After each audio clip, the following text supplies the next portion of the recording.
To start our exploration of the modes, let's start by looking at the C major scale. First of all, the C major scale is a diatonic scale, meaning it's made up of half steps and whole steps.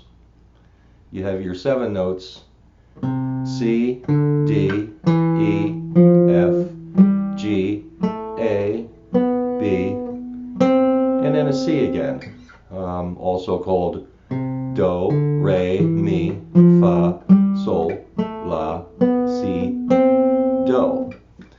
Now, C is always Do in what's called fixed Do, but there's another which is called movable Do.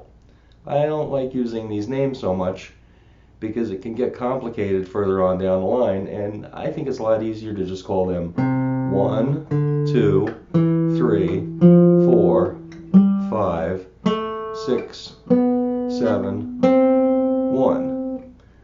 As I said before, made up of half steps and whole steps, which we'll get to in a moment. But whole steps and half steps, or tones and semitones, as they're also called, are intervals. Interval is the distance between 2 notes. From the 1 to 2 would be called a second. From 1 to 3 would be called a third. 1 to 4 is a fourth, and so on.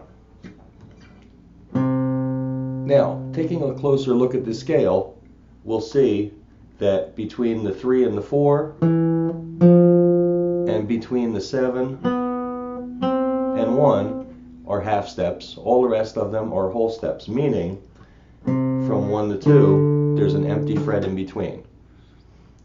From C to D, you have an empty fret for what would be your C sharp or D flat. Let's play all the way up on 1 string, starting from the C, which is the 5th string, 3rd fret, C, and we'll follow the numbers and the intervals and form the scale. 1 to 2 is a whole step, 2 to 3 is a whole step, a half step up to 4, whole steps up to 5, 6, 7, and again a half step up to 1. Play through this going up and back down. Get used to the notes, play around with them, try skipping some until you're really familiar with where those half steps are. Next, we're going to start on the 8th fret, 6th string, C. We're going to go across all 6 strings and play a 2-octave version of this scale. I'm starting out with my first finger on the 8th fret. All the notes on the 9th fret will be played with my middle finger or 2nd finger. All the notes on the 10th fret with my ring, and I'll be reaching up to the 12th fret with my pinky. The notes are 1, 2, 3, 1st, 3rd, and 4th finger. 5th string is the same for 4, 5, 6.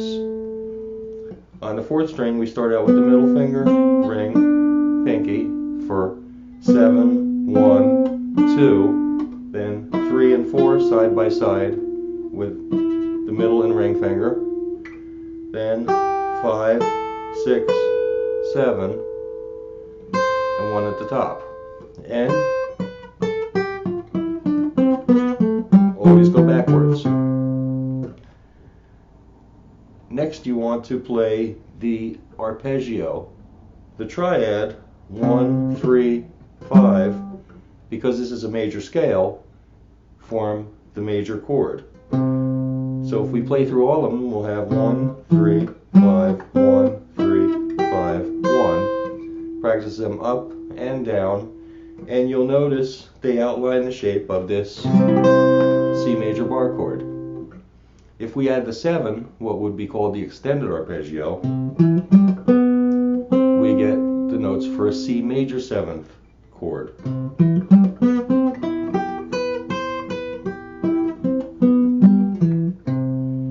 And if we play any combination of the 1, 3, 5, and 7, we get all different voicings of a C major 7th chord.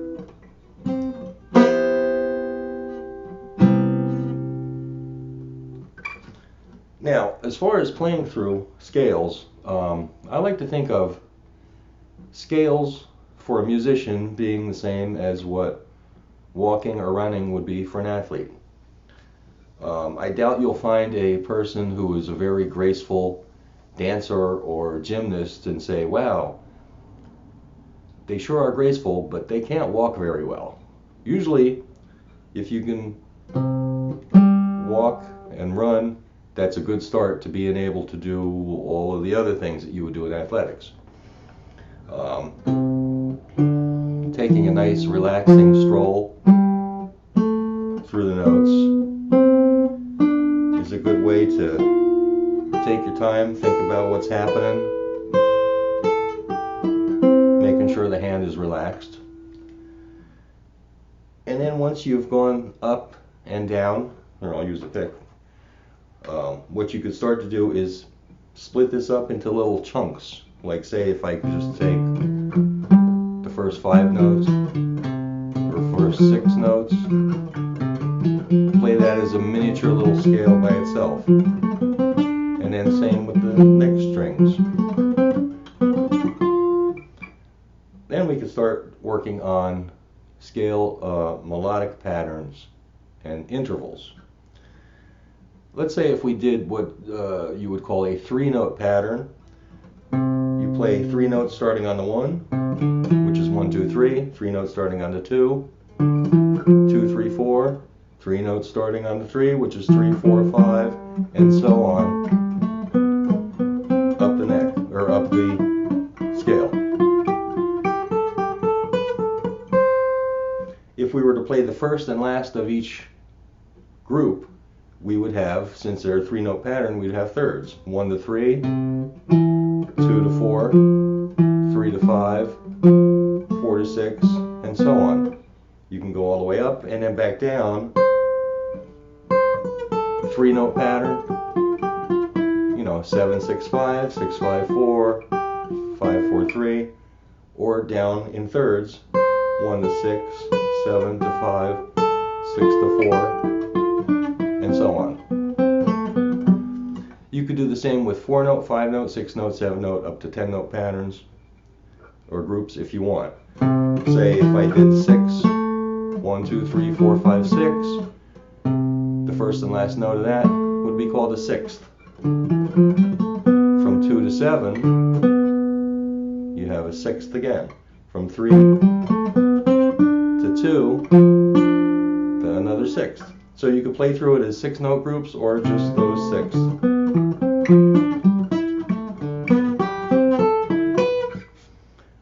Well, that last one was a... Okay. At any rate, then we could take all these groups and invert them. Let's say instead of 1, 2, 3, we said 3, 2, 1, 4, 3, 2, 5, 4, 3, 6, 5, 4.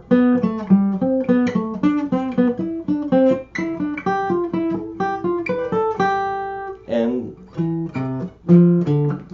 the thirds inverted.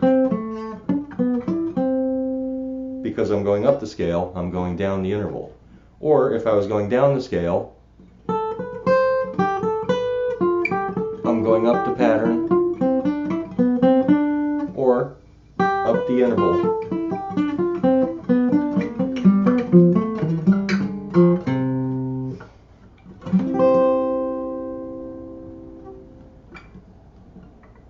As I said with the other, when you're going all the way up on one string, once you've gotten a little bit familiar with these, play with it, fool around, skip around.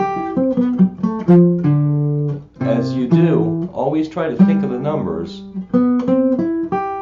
What you'll be doing is making a connection between the sound, what your finger's doing, and the language part of your brain. And saying, oh, that's what a 6 sounds like, what a 5 sounds like. And these are the notes in the Ionian mode major scale.